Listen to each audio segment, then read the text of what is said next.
Okay, next we're going to move on to our public comment portion of our meeting. We'll start off with Mo Hickey with Stacy Molinet on deck. Are we good to make this happen right now?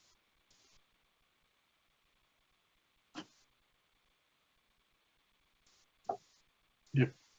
Is Mo with us? Yes. So, okay. Good morning. My name is Mo Hickey. I'm the Executive Director of Voices for Utah Children.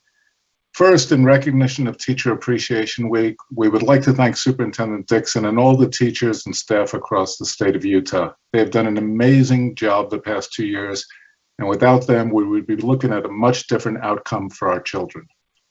However, we are extremely concerned about the many racist, homophobic, and frankly misleading remarks being made by currently elected officials and candidates. This includes comments made by state and local school board members as well. To ignore these remarks because of an attached asterisk or disclaimer gives credence to the comments. These comments are dangerous and harmful to our students, our staff, and our community.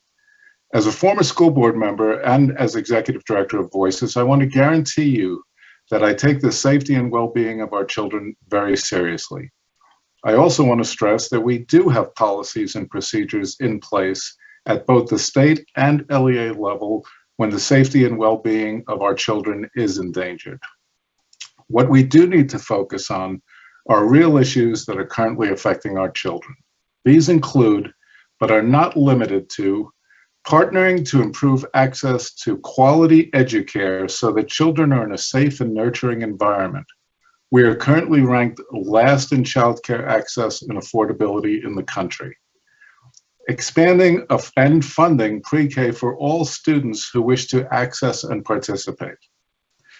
Fully funding all the requested slots for optional enhanced kindergarten at a time when our parents are struggling to find spaces. Adding and funding more counselors and nurses. We have a mental health crisis in this state, primarily with our young population, and we need to take immediate action to ensure the safety of our children. Lastly, we support the continued improvement in funding of the WPU. We have improved slightly over the last few years, but we are still at or near the bottom of WPU funding in the nation. Thank you for your time. Thank you. Next, we'll go to Stacy Molinet with Monica Wilbur on deck. Stacy, are you with us? Yep. Hi. Hello. Morning. All right. Well, my name is Stacy Molinet, and I am the Utah PTA president. We are grateful for your service, and I thank you for allowing me time on your agenda today. Recently, we have observed some social media posts that have contained misinformation regarding PTA and PTA's function during the election season. We felt it was important that our position be clarified in an open forum. PTAs are 501c3 nonprofit organizations and must remain neutral and nonpartisan during elections. IRS laws dictate what we can and cannot do during this important season. And as many of you are aware, Utah PTA is part of the Utah Education Debate Coalition and strives to provide nonpartisan, accurate information to voters about all candidates. We have a long-standing partnership with the League of Women Voters, who also strive to provide information. Utah PTA does not and cannot financially back candidates, nor do they endorse or support candidates in any way. The Utah PTA mission is to make every child's potential reality by engaging and empowering families and communities to advocate for every child. We will continue to use our voice to educate and inform voters regarding all potential candidates, but that's only a small part of the work that Utah PTA does for our students. Utah PTA strives to fulfill our mission by speaking on behalf of all children and youth in schools, in the community, before governmental bodies, and before other organizations that make decisions affecting children, developing programs, resources, and leadership skills that enhance the lives of all children, youth, and their families, and engaging the public in united and equitable efforts to secure the physical, mental, emotional, spiritual, and social well-being of all children and youth. For those in your body who may have been confused by the role that Utah PTA will play during this election season, we hope you will come to us if you have any further clarifying questions. Thank you again for your time. Thank you, Stacy. Next, we'll have Monica Wilbur with Sarah Erb on deck. Monica, are you with us? I am, Chair. Can you hear me? Yes. Thank Good you. morning. Hello again, Board. Today I want to address the memo on explicit materials in school libraries sent by the Board's new Assistant Attorney General, Ashley Beal, yesterday to all the districts. That memo is the poster child on how to cherry pick legal opinions that first set no definitive legal standard or precedent. Second, express a narrow, misleading interpretation of the law. Third, ignore the intricacies and indisputable tenets of Utah Code on illicit materials and minors. And fourth, grossly misinterpret the provisions of HB 374, specifically its recognition of Utah State Code 7610-1227. That's the Sensitive Materials in Schools Bill. This memo is so desperate to give the impression that an unqualified right to unrestricted materials in a school setting exists, that it skates over the abundant statutory proof that there is no and never has been such a right, especially here in Utah.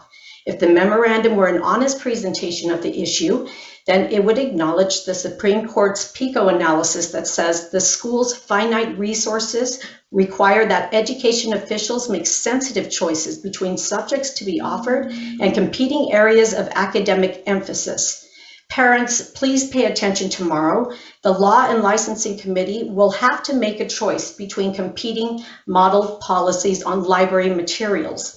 One policy will do little to nothing to protect your kids from destructive pornographic materials. The other policy, which will be put forth by Member Klein, not only honors and upholds state law, but more importantly, it safeguards your kids' emotional and psychological safety. Don't take my word for it. You need to read the two versions for yourself side by side.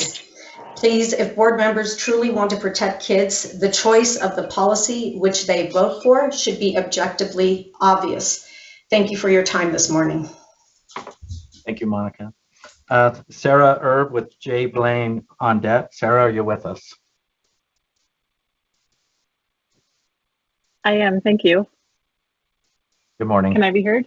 Okay, thanks. My name is Sarah Erb. I'm a parent of a student who is blind and a second grader at one of the charter schools here in Salt Lake. I am pleased to have some of your time today. I've been really appreciative of the conversations in conjunction with the Board of Education and the board meetings with USDB. My child is a student who receives orientation and mobility instruction, which is cane instruction with a long white cane, and Braille instruction from a TVI from USDB.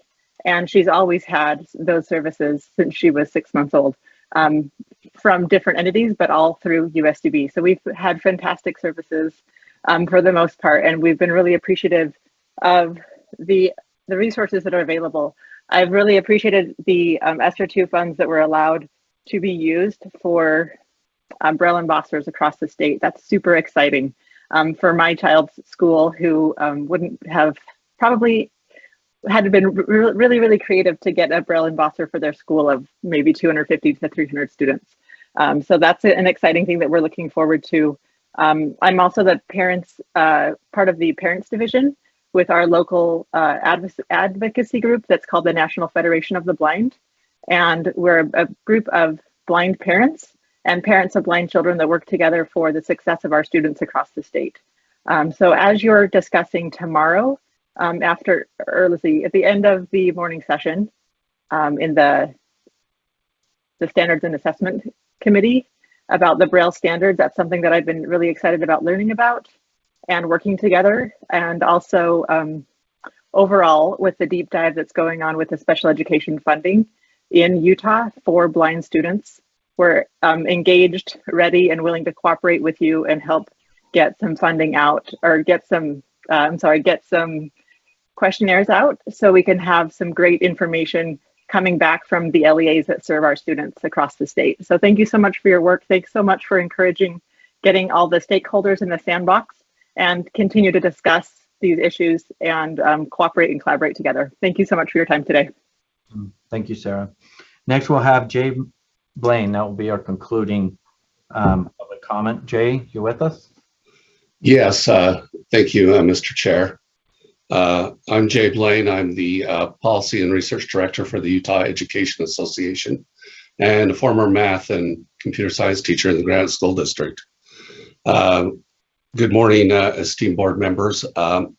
As the annual Teacher Appreciation Week comes to a close, I want to, as a representative of the largest teacher organization in the state of Utah, I'd like to give a public thank you to all educators, past, present, and future. Just a big thank you. Right here on this state board, we have current and past educators, and also on the state board staff. We have many fine educators who have served many, many years in Utah public education and in other states as well. As you all understand, the passion that educators have for their students and the public have as well, and parents and everyone else that comes to education. As Superintendent Dixon pointed out in her wonderful editorial earlier this week, this has been a challenging school year and the year before. There has been some negative messaging and intention by some, but educations have persevered. Why? Because that's what we do. We continue to push on. And why do we do that? Again, quoting Dr. Dixon, the heart and soul of education is born out of the care teachers and staff have for their students. Board Vice Chair Davis expressed some of these wonderful thoughts in her presentation earlier, and I thank her for that. And we're stronger when we work together, when we collaborate and come together in all of our roles in the public education system. We make it better, we make it stronger, and we make it successful for the students we all serve. Regardless, there has been positive messaging and intentions as well. We have seen this with positive legislation, positive rules coming from this board, and working together. Again, we have benefited students. As this board deliberates on rules and policies, please remember the message your actions have on the students and the 30,000 plus educators out there in the field doing the work. They hear you, they see the work you do, they appreciate it, but also they feel the impact of it. Again, thank you, and thanks again to all educators every day for the work that they do.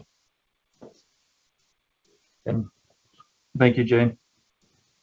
This concludes our public comment portion of our meeting. And again, the public is welcome to send written comments to the board at board@schools.utah.gov. Again, we extend that invitation, and thank you for those that participated in our public comment today.